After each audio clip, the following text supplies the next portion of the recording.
there is no loss to me. It's a commodity. I can switch very easily with the same number, and there's no issue whatsoever. And for that person, I know that sounds like a fairly basic thing, but for that person, that was a revelation that they could save upwards of $50 to $100 a month on their family cell phone bill and put more money into whatever they wanted.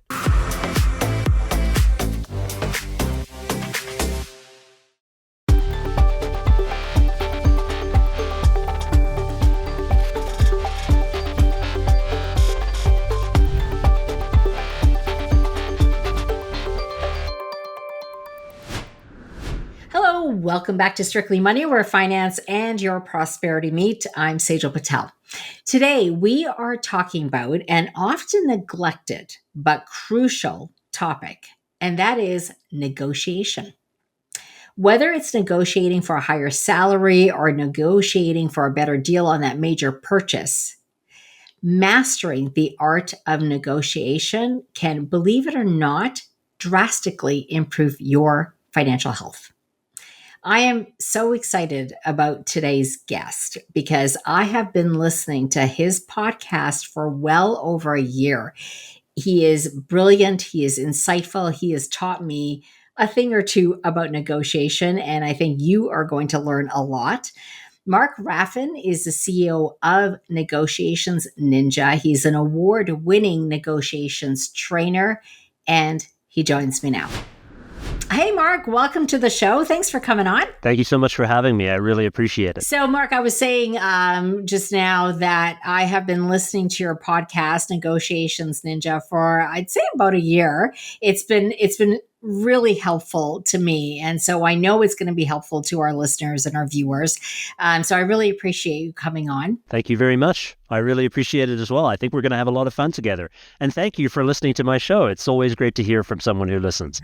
I genuinely do. And I really do enjoy it.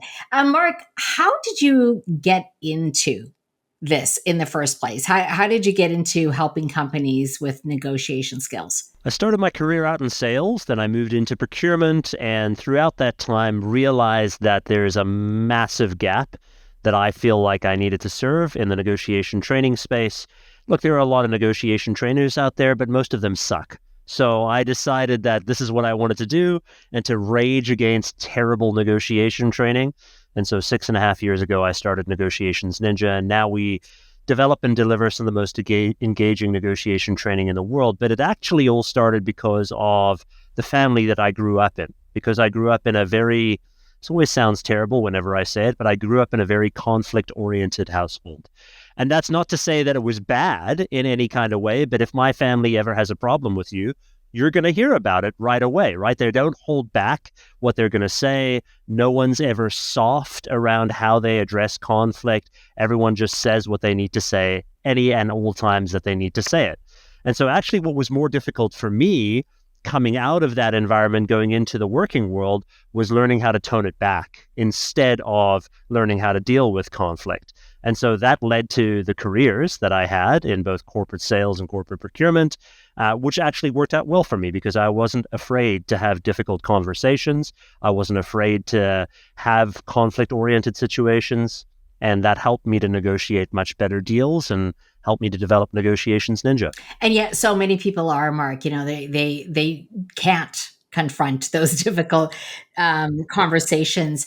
Mark, I wanted you on because I feel that so much money is left on the table, that really some people are putting their financial health at risk because they don't negotiate. And I want to get your thoughts on it, and based on your experience, you know, how essential it is to someone's financial health. Yeah, unfortunately, what you're observing is exactly what we observe. And it's true. A lot of people just choose not to negotiate. The vast majority of the time, it's because of fear of rejection, fear of ridicule, fear of looking like a fool, fear of looking like you're greedy. Or it could just be that there is just a lack of understanding that they can actually negotiate for things that they take for granted every day. And so we see exactly the same thing as you. People just choose not to negotiate. And what ends up happening is they lose a ton of value over the course of their lives in terms of savings, making more money, getting better deals, getting better services, all of those things that they should be doing, they're just not able to capture. And once people actually start negotiating, they realize, holy cow, I have been missing out on a ton of value. And that's why we would do what we do. Do you think, Mark, that it is a cultural thing? And I ask this because, I grew up in an Indian household. My mother is, I would say, one of the best negotiators when it comes to deals, but they were used to that. And then when I lived in Asia, it was very common practice to negotiate. I don't feel like that's necessarily the case in North America. And I know I'm wrong because people do negotiate here, but I feel like there's more of a stigma. For sure there is. And I would say that many other cultures feel a lot more comfortable with it because they grow up in and around it, right? We see a lot of folks from the sort of South Asian community, a lot of folks from China and Taiwan and Vietnam and Cambodia and Africa and South America very comfortable with negotiating because they've grown up in and around markets. They've seen their parents do it. It happens as a part of the daily culture. Whereas in a lot of Western cultures, North America, the UK, sometimes South Africa, Australia, it's almost seen as a bit of a taboo because you are sort of imposing on yourself the societal norm of what is or is not acceptable. Unfortunately, because of that, people miss out. They miss out on getting way better deals. Like I was having a conversation the other day with a friend of mine, for example, telling that person that, I take my own medicine. I try to implement as much negotiation as I can in my daily life. And I was renegotiating my cell phone bill. And they said, oh, I didn't realize you could do that. I thought, you get that first time offer. And that was kind of it, as long as, you stay a customer, blah, blah, blah. And I was like, no, I want the first time offer all the time, right? I want that to be continuous. And they said, but what if you have to accept a worse deal and choose a different cell phone provider? I said, well, then I'll choose a different cell phone provider. Like, there is no loss to me. It's a commodity. I can switch very easily with the same number, and there's no issue whatsoever.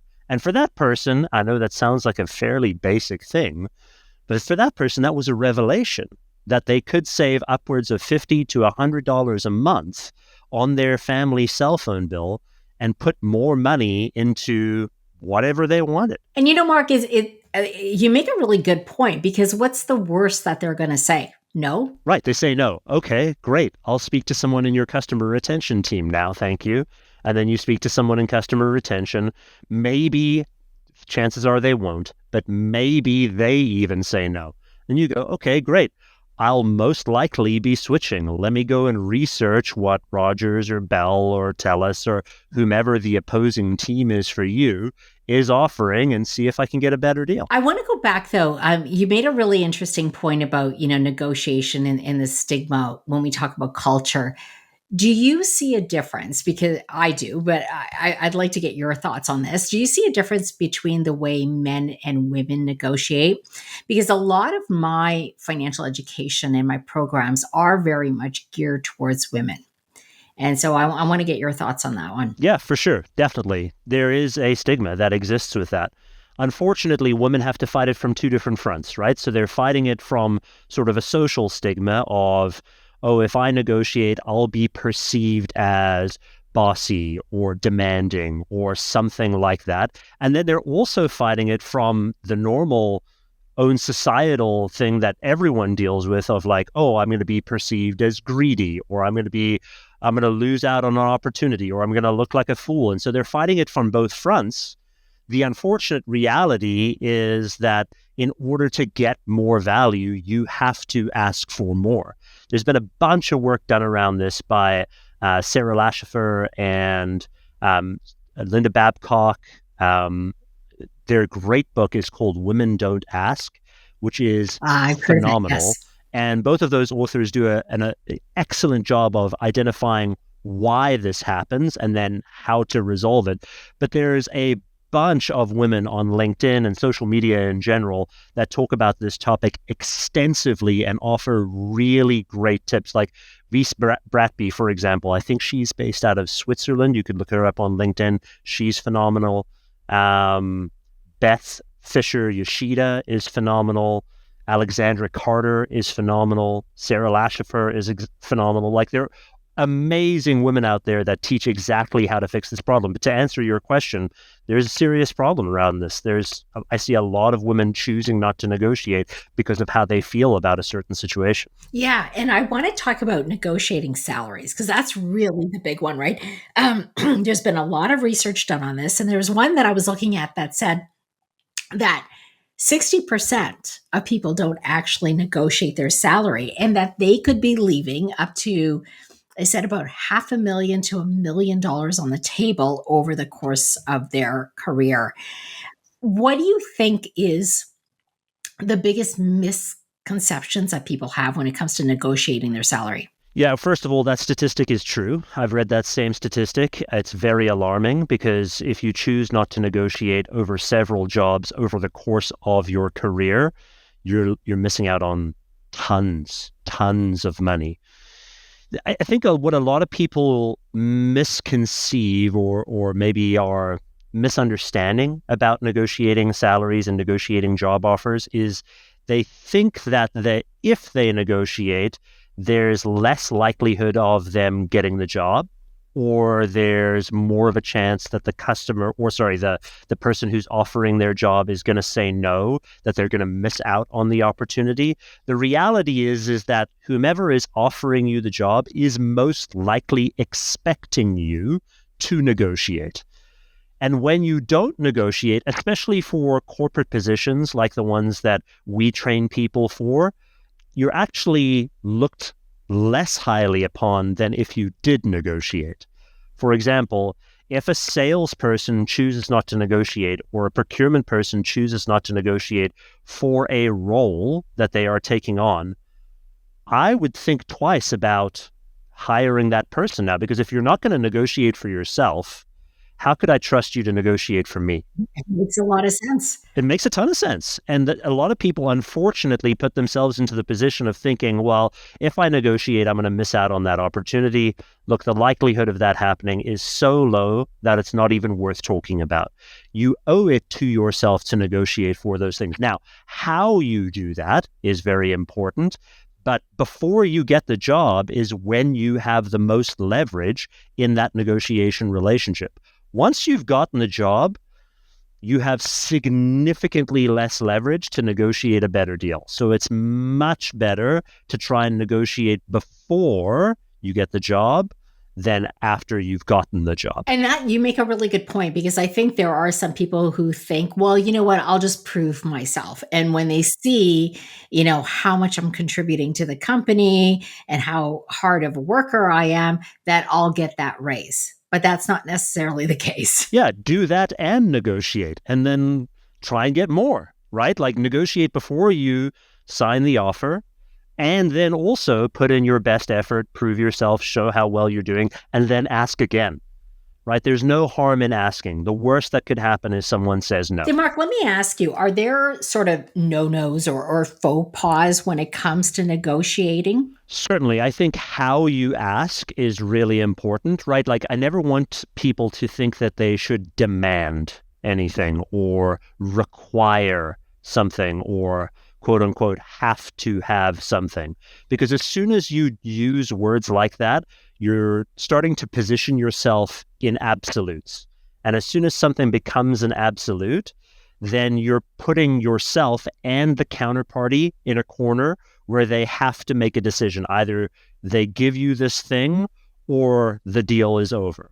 Instead, what I would prefer is that people position it as more flexible. Hey, thanks so much for the opportunity. I really, really appreciate it. I'm definitely going to take it. And also, before I decide to take it on, here's some things that I would like to discuss before we decide to move forward. And then you list those things that you'd like to discuss. Oh, I want higher salary. I want more time off. I want funds dedicated towards education. I need certain amount of flex days. I need certain amount of sick days, et cetera, et cetera, et cetera. Whatever it is that you're looking for, so that you have more to ask for, more to discuss. But how you ask for it is simple, as long as you start thinking about, okay, I'm going to be polite, I'm going to be kind, and I'm going to be courteous. As long as you're polite, kind, and courteous, the vast majority of things that you could and should ask for are going to be taken well by the person that you're asking of those things. If you demand something like, well, I have to have this, now you're putting that person in a very difficult position, and also yourself, because if they say no, then there's nowhere to go from there. Right. And I'm really glad you mentioned that list, because I have found that most people will only negotiate their salary. But there's room to negotiate other things. And would you say that's a good strategy? I want, say, a 10% increase on the offer that you've given me. Would you consider 5 extra holiday day or vacation days, et cetera, et cetera? Because my experience is they may not give you everything, but you're giving them more room to negotiate. Yeah, and don't just think of it in terms of the salary that you're getting. Think of the total package that you're negotiating, right? Benefits, time off, flex time, salary, education funding, all of those kinds of things should be things that you talk about with whomever is offering you the job. If you just negotiate salary and they say no to the salary, you've missed out on all of this available real estate that you can take advantage of that could have been discussed, but you chose not to. So by asking for more, you're improving the probability of success that you're actually going to get more. And I think a lot of people struggle with that. And the way that I like to flip it back to people is to say, okay, I understand why you struggle with that in terms of asking for more, but let me ask you this. What is the probability of you getting more if you don't ask for it? 0. So in order to dramatically improve the probability of success, you have to ask for more. Otherwise, don't expect someone to just gift it to you, right? Like these are large corporations or corporations in general. They have no soul, right? Like the person that you're negotiating with might care, but they also have objectives and targets. That's their job. In order for you to get more, you have to ask. I love these tips, and more to come. But Mark, we're going to take a quick commercial break. We're going to hear from our sponsors, BMO ETFs, whom without I would not be able to do the show. So we'll take a break and we'll be right back.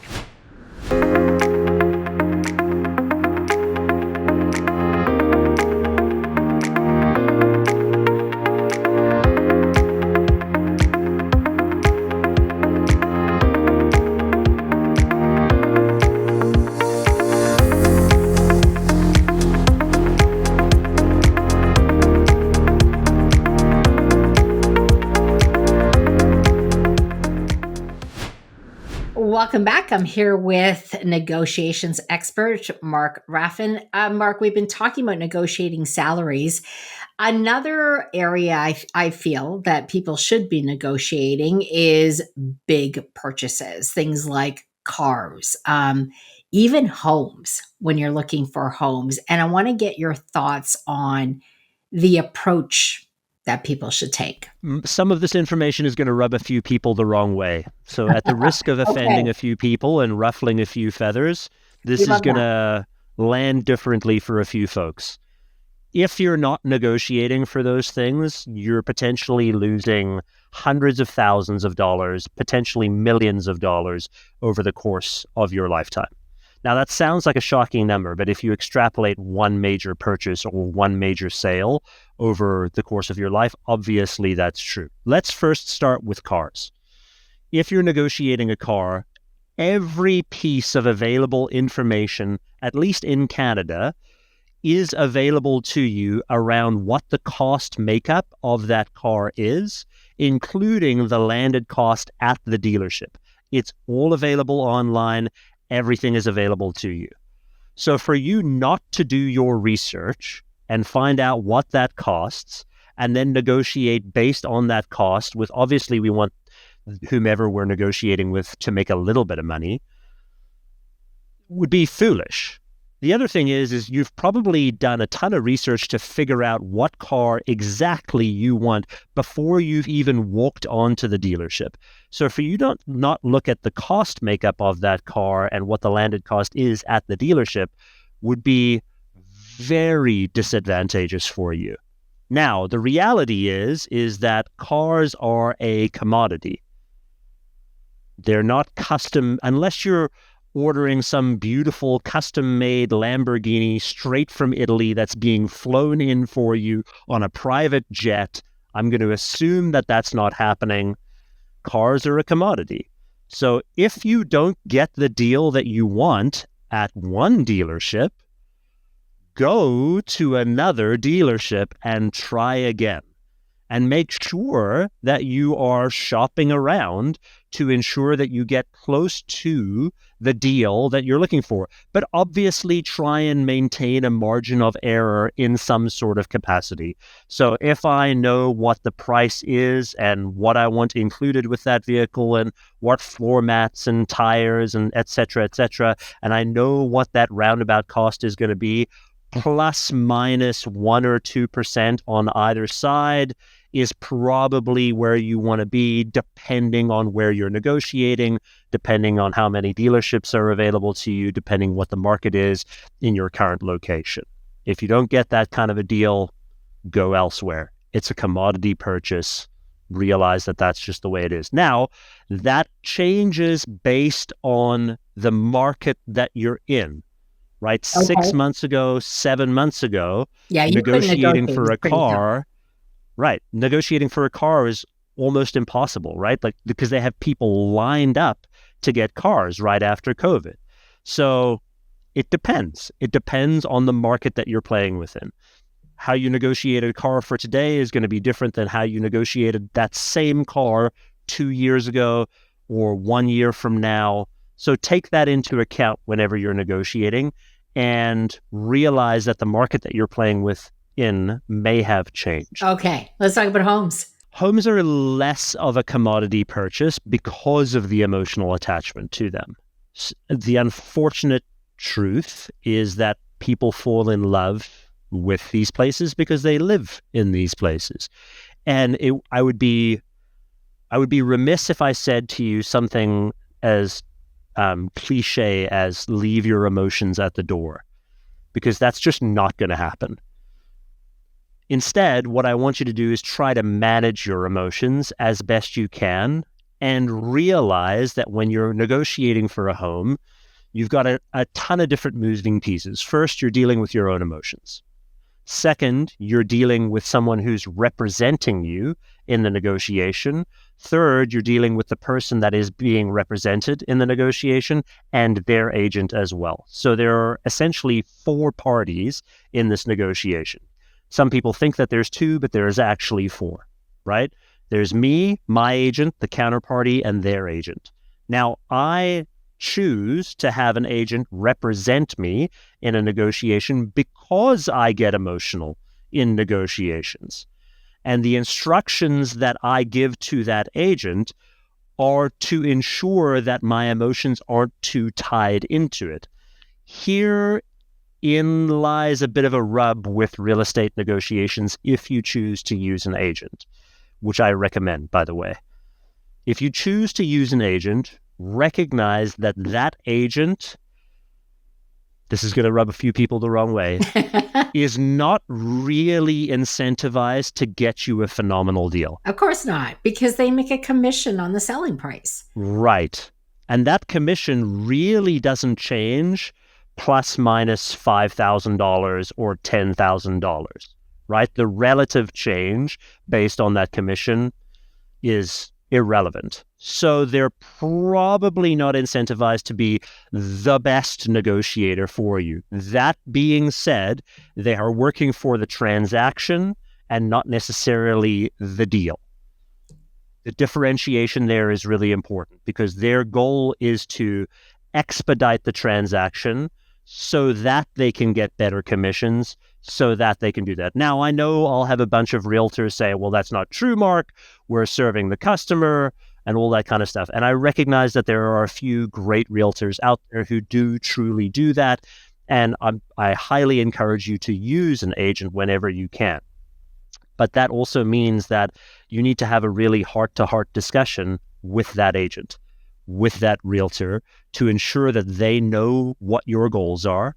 They know at what stages you're willing to concede in the negotiation. They know what you are willing to concede, and they know what you are willing to go up to, and all of those kinds of things. Because if you don't have that heart-to-heart with them, you don't have those instructions that you give them, you don't tell them what you're willing to concede and when you're willing to concede and how you're willing to concede on different items, you're giving them permission to act in your best interest for the transaction. So depending on how you want to approach that will largely depend upon the deal that you're getting. Now, in Canada, in most major cities, the reality is that if you are purchasing a home, you are competing. Yeah. So Yeah. in It many of makes it those tough. negotiations, you just got to try and determine what your cap is rather than what you want to discount to. Yeah. And I'm so glad you talked about this because I just went through that, a couple of months ago. And I probably spent a good 6 months, kept getting outbid, but I knew my max. And luckily, I did have a really good real estate agent. And I tell you, for me, and I give this advice to other people, when you think that it's just that dream home and you're never going to find something like this, something else does come along. And I always hung out to that hope. When I saw something and I really liked it, and I missed out. I was bummed, but I ended up in a great home. And of all the homes that I bid on, this was the one that I ended up in. So What you said, though, is very important. You recognized what your guardrails, like how much you wanted to spend in the negotiation, the line in the sand, basically, where you decided, okay, if we go above this, I have to walk away from this negotiation. Most people don't do that work. no, Most it's people don't FOMO, right? understand. You feel Yeah, like, well, look at the outbidding that happened even during the pandemic. It was insane.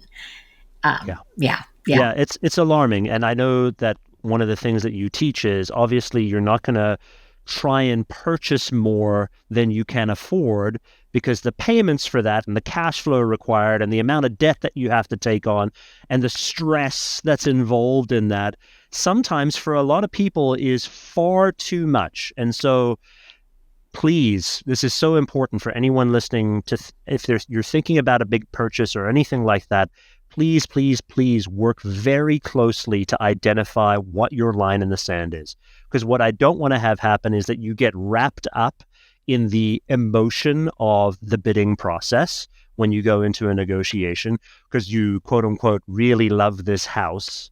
And then you end up overextending yourself as a result of making the winning bid. You get the house, you're elated, everything's fantastic, but now your mortgage is an extra $60,000, right? We don't want that to happen. That's horrific. It could actually destroy you financially. So please make sure that you know exactly what your line in the sand is. yeah. Great advice, Mark. I want to switch gears and I want to talk about price versus value. And if this is something that you talk about when teaching negotiation skills, because I personally don't know if people actually understand the difference. Yeah. So price is the sticker that you put on the thing. Value is the stuff that you're getting out of the thing. For example, buy a car that is priced at $20,000. But the value, because I drive a lot for my job, for example, I'm just using an example, the value could be significantly greater than the $20,000 than I pay for the car. That's not to say that you shouldn't negotiate the price, but it is to say that you should recognize the value that's associated with the thing that you're buying or the thing that you're selling. For example, our negotiation training, we train people in teams in large Fortune 100s, Fortune 500s, and the price that's attached to our training is very expensive. But the value generates tens of millions and hundreds of millions of dollars in savings and future revenue opportunity. So comparatively, when we have that conversation with whomever the leader is that's decided to get their team enrolled in our training, the conversation is fairly straightforward because we are going to generate a significant amount more value for you for what comparatively feels like a very low sum of money. Now, if I didn't have that value conversation and I just said, here's the price, I would immediately lose that opportunity because someone would just go, whoa, holy smokes, that's really expensive. Yes, without understanding value, it feels expensive. But once you understand the value that you're going to get out of it, it really is very little money. I'm glad you said that because, and to another point, you talk about value, but it's also the return on investment, and I see this all the time. I have a program, an online course, and it's not priced expensive, but some women will say, "Oh, that's too much," and I think, well, hold on, what's the return on investment if I'm teaching you how to save, how to pay down debt strategically, how to build wealth, how to make sure you're protected? That's a skill and knowledge that's going to pay you a lifetime. Yeah, I mean, the first question, whenever someone asks me the question of like, oh, that's too expensive, or says that, I'll say, relative to what? Like, what are you comparing us to make the statement that this is too expensive? And then they'll list off a bunch of other stuff. And that for me is like the key indicator that either they've done their research or they haven't done their research. And if they haven't done their research, what a phenomenal opportunity for me to be able to educate them about why we do what we do and how we price what we price. If they have done their research, it allows me the opportunity to compare and contrast between us and others, to be able to say, here's the value that you're getting. You have to make the ultimate decision about whether or not that works for you. Can you share, Mark, a success story in some of the work that you've done that has helped someone vastly improve their financial situation? Yeah, for sure. So typically we train procurement teams and sales teams on how to negotiate large commercial deals. So typically it's a procurement team that has a spend, so corporate spend, how much the company spends, of over $1 billion, or a sales team that generates over $100 million a year in revenue. Now, all of the skills and the techniques and the frameworks that we teach in those commercial B2B negotiations can be and should be applied to your personal negotiations as well.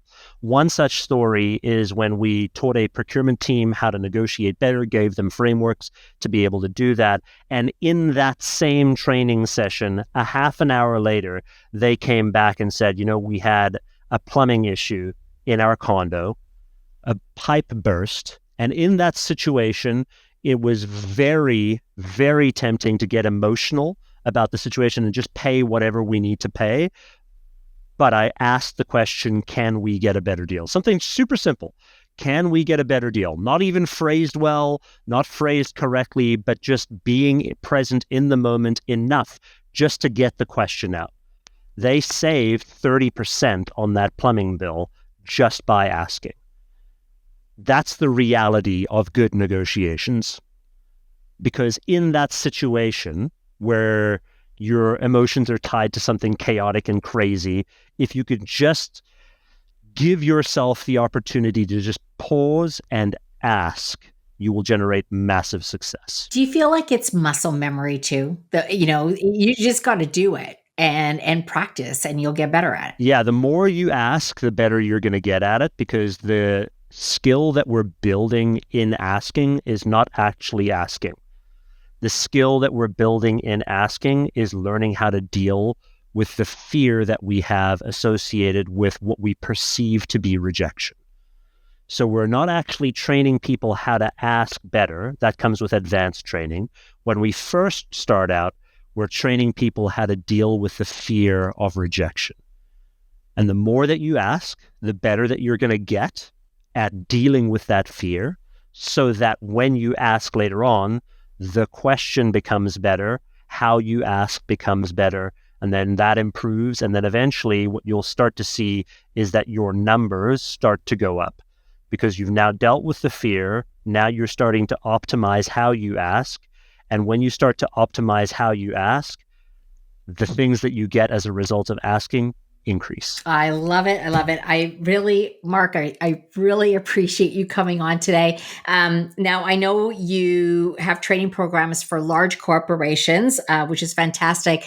I do want to mention that you have a book on Amazon. It's called 9 Secrets to Win Deals and Influence Stakeholders. But you also, for individuals, you also have a number of free ebooks on your website. Can you just talk quickly about that? Yeah, we got a number of different ebooks on the website on persuasion, presentations, how to negotiate, how to develop a plan for negotiation, all available on the website. So if folks just go to negotiations.ninja, they can go straight to the homepage, all available on the homepage. And I'll make sure I have it in the show notes as well. Mark, before I let you go, you don't know this, but I always ask my guests 3 rapid fire questions. So, Pressure. are Pressure's you on. ready for this? I'm ready. No trick question here. Okay. So first question, what is the best financial advice you've ever received? Don't spend more than you have. Basic one. Sometimes very hard to follow for some people. Very hard to follow. So hard to follow. Yeah. Good one. Okay, then what is the worst financial advice you've ever received? It was without context. It was good advice without context. Use debt to leverage the ability to invest more. That without context and how to do that is very dangerous advice. And I got it without context. Okay. Yeah, because there is such thing as productive debt. If you can For sure. use debt Absolutely. for assets that appreciate, and I also include investing in your own skills, that matters and it counts. Yeah. Okay, last one. If you could enact a law that people had to follow that would help them with their financial health, what would it be? Required monthly or bi-weekly automatic investing into an investment of your choice, whatever it is. But it would, if it was a law that was required, I would require that today. Yeah, good one. That's, I guess, why we have something like a CPP. And I'm with you. I think if you leave it up to people, they'll have a reason not to invest. If you take that away and just force people to do it, they will thank you later. Yeah, I think what a lot of people struggle with CPP is they don't see the number, They don't right? see it So until much later. they take the money. Okay, but now what? Where does it go? It goes into some magical black hole in the middle of nowhere. I don't know how they're doing. How are they communicating that? And so a lot of people are like, well, where is it? What does it do? Meanwhile, the CPP is doing phenomenally well and it's making a ton of money and it's run by really, really well-educated people. But no one knows that, right? No one sees the returns or anything like that. And so everyone's like, I don't know where it goes. I don't know what it is. Yeah. And they're not thinking about retirement when they're young. It kind of creeps up as we know. Mark, thanks again so much for coming on today. Really appreciate it. Thank you so much for having me. I appreciate it as well.